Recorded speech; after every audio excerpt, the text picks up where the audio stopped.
expertise in personal development, peak performance, Matt, what do you think many people don't actually live their lives on purpose?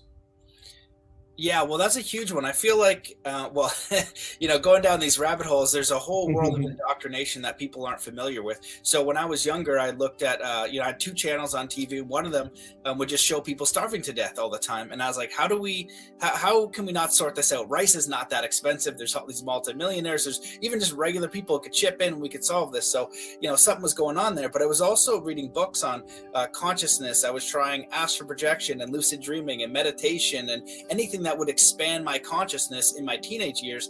And so, in doing those practices, I started to realize that you can use psychological manipulation, persuasion for good and bad.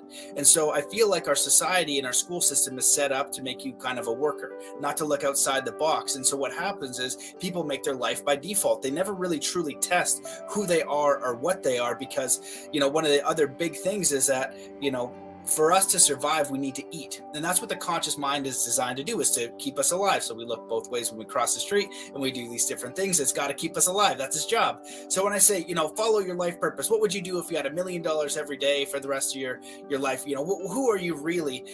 Most people, first of all, have never thought about that question deeply, which is sad. I don't understand why people don't do that. But secondly, it goes, oh, Matt, I know what you're trying to do. You're trying to trick me, because the thing is, if I go find my purpose and I can't in my conscious mind figure out how I'd make money, well, if I can't make money, I can't eat, I'm gonna die. And that's how the conscious mind operates.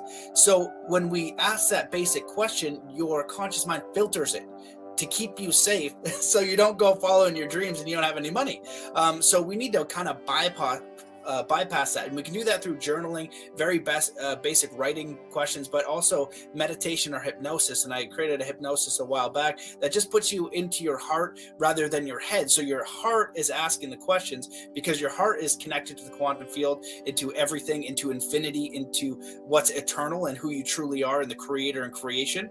And it knows you're going to survive. It knows how powerful you are. It knows what you're capable of. It knows what you're supposed to do here. But the conscious mind is what's leading most people. So what happens is they find the safest thing that makes a quote unquote guaranteed income, right? And then ideally they can get more guaranteed income.